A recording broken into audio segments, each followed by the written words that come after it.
A hi view. So welcome to Telugu 360. నేను మీ Chandu. So నాతో పాటు ఉన్నారు కదా అండ్ ఇద్దరు beautiful actors and beautiful couple, Sivabalaji గారు అండ్ మన్మథ గారు.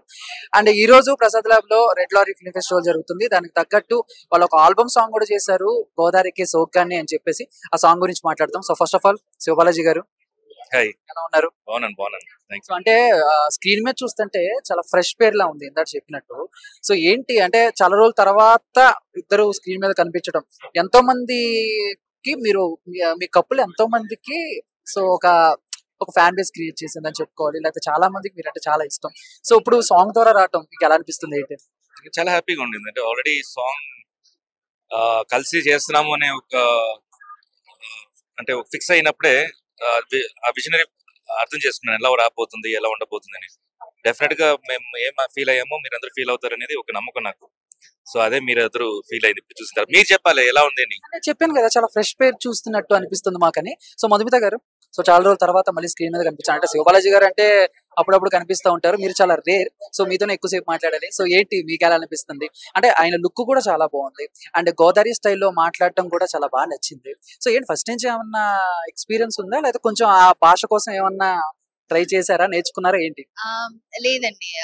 అంటే జనరల్ గా అన్ని యాసలు తెలుసు కదా, తెలుగు వాళ్ళకి తెలంగాణ యాస తెలుసు, గోదావరి యాస తెలుసు, రాయలసీమ అట్లా మన ఒక్కొక్క ప్రాంతానికి ఒక్కొక్క యాస ఉంది.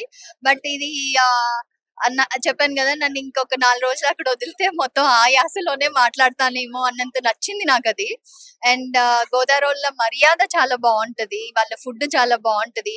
భీమవరంలో షూట్ చేసాం మొత్తం. సో భీమవరంలో నేను అక్కడ ఉన్నన్ని రోజులు ఇప్పుడు కూడా అనుకుంటే ఐ స్టిల్ మిస్ దట్. అక్కడ ఒక బిర్యానీ దొరికింది.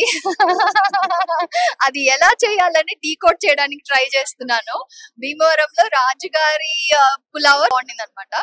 సో అలాగా ఎవ్రీ లైక్ ఈ సాంగ్ తో పాటు lot of memories with Bhimavaram and Rajahmundry, Godavari ఆ ఏరియాస్ తో. చాలా అంటే ఒక మెసేజ్, ఒక థీమ్ ప్రకారం సాంగ్ చాలా బాగుంది. సాంగ్ చాలా బాగుంది, విజువల్స్ చాలా బాగున్నాయి. అండ్ ఏంటంటే మామూలుగా సాంగ్ లో మీరు కొంచెం రొమాంటిక్ గా అనిపించారు. అండ్ బయట కూడా శివబాలాజీ గారు రొమాంటిక్ అని చాలా మంది చెప్తూ ఉంటారు కదా. సో ఎప్పుడైనా అలా అనిపించిందా మీకు? అంటే కొంచెం అదేమన్నా మీ పెళ్ళి అయ్యి నాళ్ళు అయింది కాబట్టి అదేమన్నా కొంచెం తగ్గిందా ఆయన దగ్గర, లేకపోతే అంతే వయసు పెరుగుతున్న కొద్ది ఇంకా కొంచెం చిలిపిగా ఏమైనా తయారవుతున్నారా? లేదండి, యాక్చువల్ గా ఇట్స్ అ బ్యూటిఫుల్ రిలేషన్ అని చెప్పాలి. హస్బెండ్ అండ్ వైఫ్ మేమిద్దరం అనే కాదు, with the age the kind of romance the couple do keep changing, keep progressing to next level.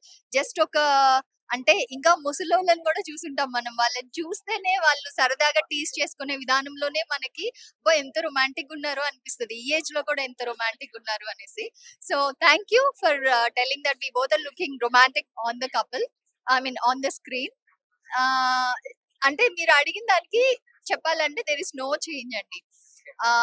ఎందులోనూ దెర్ ఇస్ నో చేంజ్. అంటే నో చేంజ్ అంటే అప్పటికి ఇప్పటికి the only change is we evolve, we became better, and with age, with experience, with love we are becoming better అని చెప్పాలి. Last question, అంటే song లో ఒక ప్రామిస్ తీసుకున్నారు ఆయన దగ్గర నుంచి. అలా ఇప్పుడు లైవ్ లో ఏదైనా ఒక ప్రామిస్ తీసుకోవాలంటే ఏం తీసుకుంటారు? ఏం లేదండి, ఆ సాంగ్ లో ఏం చెప్పానో, నువ్వు నాకు కావాలి, నేను సచ్చేదాకా నువ్వు నాకు కావాలి, అంతే. అదే ప్రామిస్. సార్ రియాక్షన్, రియాక్షన్ నేను వినలే, నేను అందుకనే సాంగ్ లో ఏం చెప్పారో అదే రియాక్షన్. అలాగేనే. Thank you so much. And song కూడా మీ ఫ్యాన్స్ కి ఏమైనా చెప్పదలుచుకుంటారా? సాంగ్ చూడాలి. AVM మ్యూజిక్ లో సాంగ్ ఈజ్ అవైలబుల్. సో అందరూ సాంగ్ చూసి సపోర్ట్ చేయండి. అండ్ హుక్ స్టెప్ రీల్స్ కోసం నేను I'm eagerly waiting. Bye. Thank you so much Shivabalaji గారు అండ్ మధుమిత గారు. Thank you so much. Thank you.